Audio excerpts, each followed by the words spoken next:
உங்களை கண்ட்ரோல் பண்ணுறதுக்கு உங்கள் ஃபோன் உங்கள் கையிலேயே இருக்கணும்னு எந்த அவசியமும் இல்லை. Think about it for a second. நீங்கள் ஒரு ரூமில் உட்காந்து ஒர்க் பண்ணிட்டு இருக்கீங்க, உங்கள் ஃபோன் வேற ஒரு ரூமில் இருக்குன்னே சொல்லி வச்சுக்கலாம். அண்ட் சம்ஹவ் நம்மளோட ஒரு பார்ட் ஆஃப் த பிரெயின் நமக்கு இந்த ரூமில் இருக்காது, அது அந்த ரூமில் தான் இருக்கும். And also we are continuously thinking about யாராவது நம்மளுக்கு மெசேஜ் பண்ணியிருப்பாங்களா, இல்லைனா ஏதாவது ஒன்று நடந்திருக்குமா, இல்லைனா சும்மா ஒரு ஜஸ்ட் செக் பண்ணலாமா அப்படின்னு சொல்லி நினச்சிக்கிட்டே தான் இருப்போம். சம்டைம்ஸ் நம்மளோட ஃபோன் எடுக்கிறதுக்கு ஒரு சின்ன நோட்டிஃபிகேஷன் கூட தேவைப்படும், நம்ம ஆட்டோமேட்டிக்காக போய் கிராப் பண்ணிடுவோம். இந்த மாதிரி பேட்டர்ன்ஸ் நோட் பண்ணதுக்கப்புறம் தான் எனக்கு சின்னதாக ஹிட் ஆனது என்னன்னா, இதுக்கு எல்லாத்துக்குமே பிரச்சனை நம்ம டூ மச்சாக ஃபோனை யூஸ் பண்ணுறது இல்லை. ஐ திங்க் நம்ம அந்த மாதிரி நம்மளோட பிரெயினை ட்ரைன் பண்ணி வச்சிருக்குதுன்னு சொல்லி நான் நினைக்கிறேன். The thing we don't notice.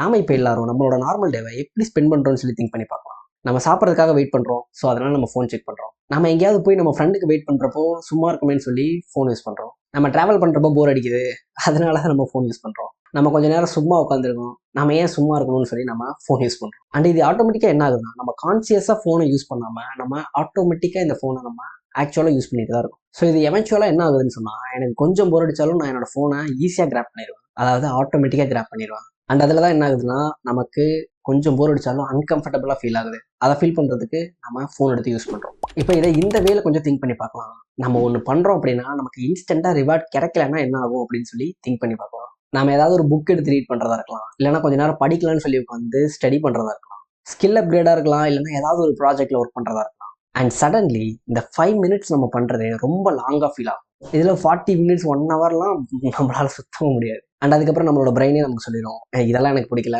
Let's do something else அப்படின்னு சொல்லி கொஞ்சம் நேரம் ஃபோன் பார்க்கலாம், கொஞ்சம் நேரம் ஏதாவது ஒரு வீடியோ பார்க்கலாம், இல்லைனா ஏதாவது ஒரு டிவியில் போட்டு ஏதாவது ஷோ பார்க்கலாம் அப்படின்னு சொல்லி. இதில் நமக்கு ரொம்ப ஈஸியாக 30 மினிட்ஸ் 1 ஹவர்னு சொல்லி ஈஸியாக போயிடும். அண்ட் அதுக்கப்புறம் நமக்கு நம்மளே கேட்டுப்போம், நம்மளால ஏன் ஒரு 30 மினிட்ஸ் உட்காந்து இதை ஸ்பெண்ட் பண்ணி வேஸ்ட் பண்ணோம் அப்படின்னு சொல்லி. அண்ட் அதே தான் இன்னொரு கொஸ்டினே ரைஸ் பண்ணோம், இதே 30 மினிட்ஸ் ஏன் நம்மளால அந்த ஒரு டாஸ்கில் ஸ்பெண்ட் பண்ணி அதை ஒர்க் பண்ண முடியல அப்படின்னு சொல்லி. அண்ட் அங்கே தான் இருக்கிற பிரச்சனையே. உடனே நம்மளே ப்ளேம் பண்ணிடுவோம், என்னன்னா ஐ ஆம் லேசி, நம்ம ரொம்ப லேசியாக இருக்கோம், நமக்கு எந்த ஒரு டிசிப்ளினும் கிடையாது, நமக்கு மோட்டிவேஷன் எதுவுமே வரமாட்டேங்குது அப்படின்னு சொல்லி நம்மளே திங்க் பண்ணிடுவோம். ஏன்னா நமக்கு அது ரொம்ப முக்கியம்னு தெரியும், அதை நம்ம பண்ணணும்னு தெரியும். ஈவன்டோ சில டைம்ஸில் நமக்கு அதுக்கு டைமே இருந்தாலும் நாம அதை பண்ண மாட்டோம், ஏன்னா அதை உட்காந்து பண்ணுறதுக்கு அவ்வளோ டிஃபிகல்ட்டாக இருக்கும். அண்ட் இதுக்கப்புறம் இதில் என்ன ரீசன்ஸ்லாம் கண்டுபிடிக்கிறதுக்கு முன்னாடியே நானே டிசைட் பண்ணிடுவேன், எனக்கு டிசிப்ளின்றது சுத்தமாக இல்லை அப்படின்னு சொல்லி. அதனால நான் ஒரு கம்ப்ளீட்டான டிஃப்ரெண்ட்டாக ஒரு பர்சனாக மாறும், ஒரே நைட்டில் எல்லாத்தையும் மாற்றணும்னு சொல்லி அங்கெல்லாம் ஒரு ஸ்பைக்கே வரும். அண்ட் அதுக்கப்புறம் தான் நான் ஒரு பேட்டர்னை நோட்டீஸ் பண்ணேன். எவ்ரி டைம் எனக்கு கொஞ்சமாக போர் அடித்தாலும் I want a stimulation. And அதே மாதிரி எவ்ரி டைம் நான் ஏதாவது ஒரு டிஃபிகல்ட்டான ஸ்டார்ட் பண்ணுறேன் அப்படின்னு சொன்னால் எனக்கு அது பிடிக்காம அதை எஸ்கேப் பண்ணணும்னு ட்ரை பண்ணுறேன். அண்ட் அதே மாதிரி எனக்கு ஏதாவது எம்டி மூமெண்ட் இருந்துச்சு அப்படின்னு சொன்னால் அதை நான் ஃபில் பண்ணவும் ட்ரை பண்ணுறேன். அண்ட் அதுக்கப்புறம் தான் எனக்கு இதை அண்டர்ஸ்டாண்ட் ஆச்சு, நான் ஆக்சுவலாக ஒர்க் பண்ணுறதுக்குலாம் ஸ்ட்ரகிள் பண்ணல, எனக்கு கொஞ்சம் போர் அடித்தா கூட நான் அங்கே தான் ரொம்ப ஸ்ட்ரகிள் பண்ணுறேன் அப்படின்னு சொல்லி. விக்ரம் என்ன சொல்கிறேன் எனக்கு எதுவுமே புரியல, இதில் என்ன இருக்குது அப்படின்னு சொல்லி நீங்கள் சொல்கிறது எனக்கு புரியுது. பட் ஆக்சுவலாக அங்கே ஒரு ஹியூஜ் டிஃப்ரென்ஸ் இருக்குது. பிகாஸ் நம்மளோட பிரெயின் ட்ரைன் ஆனது எப்படின்னா, கான்ஸ்டண்ட்டாக ஏதாவது ஒரு வீடியோ புதுசாக வந்து நியூ ஸ்டிமுலேஷனாக ஹிட் பண்ணணும் அப்படின்றதெல்லாம் நம்ம ட்ரைன் பண்ணி வச்சுருக்கோம். New message, new video, new reels, அந்த மாதிரி. அண்ட் இது மாதிரி ஃபுல்லாக ஹை ஸ்டிமுலேஷனில் இருக்கப்போ நம்மளோட நார்மல் லைஃப் ரொம்பவே போரிங்காக இருக்கும். அண்ட் அது மட்டும் இல்லாமல் அது ரொம்பவே ஸ்லோவாக போகிற மாதிரி ஃபீல் ஆகும். இது ஏன்னா ஒரு 10 மினிட்ஸ் உட்காந்து நீங்கள் 2 பேஜ் ரீட் பண்ணுறது, ஒரு 10 மினிட்ஸ் உட்காந்து ஒரு 10 ரீல்ஸ் பார்க்குறதோட ஸ்டிமுலேஷனை அந்த புக் கொடுக்காது. அண்ட் அதே நிமிஷம் நம்ம இன்னொன்னே அண்டர்ஸ்டாண்ட் பண்ணிக்கணும், பில்டிங் அவர் லைஃப் இந்த மாதிரி செகண்டில் ஸ்வைப் பண்ணோடனே ஸ்டிமுலேட் கிடைக்குது இல்லையா, அந்த அளவுக்குலாம் ஃபாஸ்ட்டாலாம் மூவ் ஆயிடுது. அது ஒரு ஸ்லோ ப்ராசஸ் அப்படின்னா. அதே மாதிரி நம்ம ஸ்கில் லேர்ன் பண்ணோம்னா ஒரே சிட்டிங்கில் பண்ணி முடிக்க முடியாது. அதே மாதிரி ஒரு புக்கு முடிக்கணும்னா ஒரே சிட்டிங்கில் பண்ணி முடிக்க முடியாது. Most of the part of our life it's dead slow.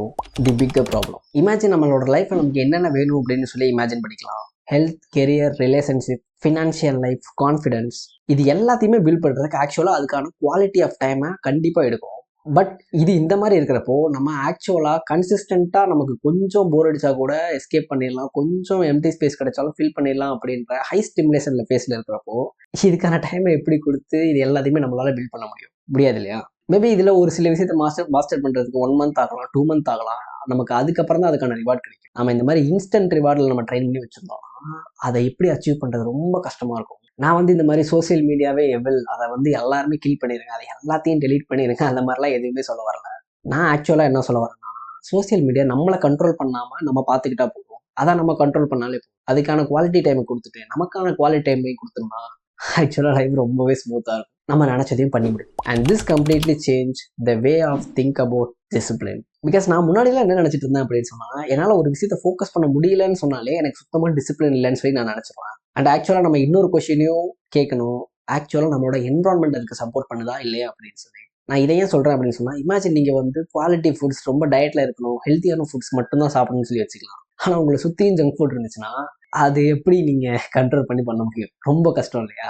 இதே மாதிரி தான், இதனால தான் சொல்லுவாங்க, இந்த மாதிரி ஒர்க் பண்ணுற இடத்துலயே ஃபோன் வச்சிருந்தோம் அப்படின்னு சொன்னால் ஈஸியாக டிஸ்ட்ராக்ட் ஆயிரும் அப்படின்னு சொல்லி. நீங்களே நினச்சி பாருங்கள், நீங்கள் உட்காந்து ஒர்க் பண்ணிட்டு இருக்கீங்க, உங்களோட ஃபோன் உங்களுக்கு பக்கத்திலே இருக்குது, அதில் ஏதாவது நோட்டிஃபிகேஷன் வருதுன்னு சொல்லி வச்சுக்கலாம். அண்ட் நீங்கள் ரொம்ப முக்கியமாக புரிஞ்சுக்க வேண்டியது என்னன்னா, every app design to bring you back. Every app design பண்ணதே நம்ம அதை யூஸ் பண்ணணும் அப்படின்றதுக்காண்டி தான். அண்ட் நாமளும் அதை ரொம்ப கன்சிஸ்டண்ட்டாக யூஸ் பண்ணி எவ்ரி பீஸ் ஆஃப் இன்ஃபர்மேஷனை பார்த்துட்டு தான் இருக்கோம். அதனால நீங்க இப்ப இந்த மாதிரி இருக்கிற நம்மளோட நிலைமையில நீங்க அந்த என்வாரன்மெண்ட்டை ஃபைட் பண்ணி வின் பண்ணி ஒர்க் பண்றதுன்றது ரொம்ப கஷ்டமான விஷயம். அதனால தான் சொல்றேன், எல்லா விஷயத்தையும் ரொம்ப ஹார்டா ட்ரை பண்ணி தான் பண்ணணும் இல்ல. நம்ம என்வாரன்மெண்ட்டை கொஞ்சம் ஃபிக்ஸ் பண்ற மூலியமாவும் சில விஷயத்தை ஈஸியா ஃபிக்ஸ் பண்ணலாம் அப்படின்னு சொல்லி. இப்போ நான் என்ன ட்ரை பண்ணிட்டு இருக்கேன் அப்படின்னு சொன்னா, நான் வந்து ஒரே நாள்ல ப்ரொடக்டிவா இருக்கணும் அப்படின்னு சொல்லி ஃபுல்லா கம்ப்ளீட்டாலாம் ட்ரை பண்ணல. அண்ட் அதே மாதிரி காலையில் 5 மணிக்கு எந்திரிச்சு ஒர்க் அவுட் பண்ணணும், படிக்கணும், ரீட் பண்ணணும், ஸ்கில் அப்கிரேட் பண்ணணும், அந்த மாதிரி சொல்லி கிரேசியான திங்ஸும் ட்ரை பண்ணல. நான் என்ன ட்ரை பண்றேன் அப்படின்னு சொன்னா, நான் ஃபோக்கஸ் பண்றேன் இல்லையா, ஒரு 10 மினிட்ஸா இருக்கட்டும், 20 மினிட்ஸா இருக்கணும், அதை வந்து கொஞ்சம் அதிகப்படுத்தணும்னு பார்க்குறேன். இன்டென்ஷனலா நான் ஒரு 10 மினிட்ஸ் படிக்கிறேன் அப்படின்னு சொன்னா அதை எக்ஸ்டெண்ட் பண்ணி ஒரு 20 மினிட்ஸ் 30 மினிட்ஸுக்கு ஃபோக்கஸ் பண்ணணும்னு சொல்லி இன்டென்ஷனலாக ட்ரை பண்றேன். அண்ட் அதுக்கப்புறம் நான் இன்னொரு விஷயம் என்ன ட்ரை பண்றேன் அப்படின்னு சொன்னா, நான் சொன்னேன் இல்லையா, போர் அடிச்சாலே நமக்கு இந்த மாதிரி ஃபோன் எடுக்கணும்னு சொல்லிட்டு. ஸோ அதனால அந்த போர்டமை கம்ஃபர்டபுளாக மாற்றணும்னு ட்ரை பண்றேன். ஏன்னா இப்போ நமக்கு போர் அடிக்கிறது ரொம்ப சிம்பிளா ஈஸியா, ஓகே நான் ஜாலியாக இருக்கலாம்ன்ற மாதிரி போர் அடிக்கிறதே சிம்பிளா நீங்க பார்த்துட்டீங்க அப்படின்னா, நீங்க போர் அடிச்ச உடனே ஆட்டோமேட்டிக்காக போய் ஃபோனை கிராப் பண்ண மாட்டீங்க. அண்ட் இதனால இமீடியட்டா ஏதாவது ஒரு சைலன்ஸ் பிளேஸ் கிடைக்குதுன்னா அதை ஆட்டோமேட்டிக்காக உடனே ஃபில் பண்ணணும்னு சொல்லி நான் திங்க் பண்ண மாட்டேன். ஒரு 10 மினிட்ஸ் ஒரு 20 மினிட்ஸுக்கு போர் டைம்ல இருந்துட்டு அதுக்கப்புறம் நான் அதை ஃபில் பண்ணுவேன். அண்ட் தேர்டாக நான் என்ன ஃபோக்கஸ் பண்றேன் அப்படின்னா, நான் என்னென்ன கன்சியூம் பண்றேன் அப்படின்னு சொல்லி இன்டென்ஷனலாக நோட் பண்றேன். இது எல்லாத்தையும் நான் ஏன் ட்ரை பண்றேன் அப்படின்னு சொன்னா, எனக்கு இருக்கிற எல்லா மொமெண்ட்டையும் இந்த மாதிரி ஸ்க்ரோல் பண்ணி வேஸ்ட் பண்ணிடக்கூடாது அப்படின்றதுக்காக ட்ரை பண்ணுறேன். இப்போ நான் வந்து பேசுறது வந்து இது எல்லாத்தையுமே பண்ணிட்டேன், நான் கம்ப்ளீட்டாக ஃபிக்ஸ் பண்ணிட்டேன் அப்படின்னு சொல்லிலாம் எதுவுமே சொல்லலை. நான் இன்னும் எதையுமே ஃபிக்ஸ் பண்ணல. எப்படி பார்த்தாலும் நான் கொஞ்சம் டேஸ் இன்னும் வேஸ்ட் பண்ணிட்டு தான் இருக்கேன். அண்ட் அது மட்டும் இல்லாமல் எவ்ரி மூமெண்ட்டையும் நான் என்னோட ஃபோனை வச்சு ஃபில் பண்ணிட்டு தான் இருக்கேன். இது எல்லாமே நார்மல் தான். பட் நான் கொஞ்சம் இன்டென்ஷனலாக ஸ்பெண்ட் பண்ணுறேன்னு சொல்லி நான் நினைக்கிறேன், ஒரு அவேர்னஸோட. ஏன்னா இந்த அவேர்னஸ் தான் ஒரு சேஞ்சுக்கான ஒரு ஸ்டார்ட்டாக ஒர்க் ஆகும். அண்ட் இதெல்லாம் நான் என்ன சொல்ல வரேன் அப்படின்னு சொன்னால், நீங்கள் ஒரு இடத்துல ஒர்க் பண்ணுறீங்க, அதில் உங்களுக்கு கொஞ்சம் போர் அடிச்ச உடனே உங்கள் ஃபோன் எடுக்கிறீங்கன்னு சொல்லி வச்சுக்கலாம். அண்ட் உடனே நீங்கள் நான் ரொம்ப லேசியாக இருக்கேன் அப்படின்னு சொல்லி திங்க் பண்ணாதீங்க. ஏன்னா உங்களோட பிரெயின் நீங்கள் அப்படி ட்ரெயின் பண்ணி வச்சுருக்கீங்க, அதனால நீங்கள் ட்ரெயின் பண்ணப்படி அது பர்ஃபெக்டாக ஒர்க் ஆகுது. ஸோ நீங்கள் அதை மாற்றி ட்ரெயின் பண்ணீங்கன்னா அது மாற்றி ஒர்க் ஆக போகுது. சிம்பிள். பிகாஸ் நம்ம எல்லாருமே இதை பண்ணுறதுனால நம்ம லேசியாக தான் இருக்கணும்ன்ற எந்த அவசியமும் கிடையாது. அதனால் நாம் இப்போ என்ன பண்ண போகிறோம் அப்படின்னு சொன்னால், இது எல்லாத்தையுமே ஆப்போசிட் வேல ட்ரை பண்ணி நம்மளோட லைஃப்பை கெட் பேக் பண்ண போகிறோம். அண்ட் எவென்ச்சுவலாக நம்மளோட பெட்டர் வெர்ஷனை ஈஸியாகவே அச்சீவ் பண்ண போகிறோம். And thank you so much for வாட்சிங். இந்த வீடியோ உங்களுக்கு ஹெல்ப்ஃபுல்லாக இருந்திருக்கும் நான் நினைக்கிறேன். இந்த வீடியோ உங்களுக்கு வேல்யூபிளாக இருந்துச்சுன்னா, உங்களுக்கு யாருக்கு வேல்யூபிளாக இருக்கும்னு நினைக்கிறீங்களோ அவங்களுக்கு ஷேர் பண்ணுங்கள். நான் உங்களை நெக்ஸ்ட் வீடியோவை பார்க்குறேன். பை.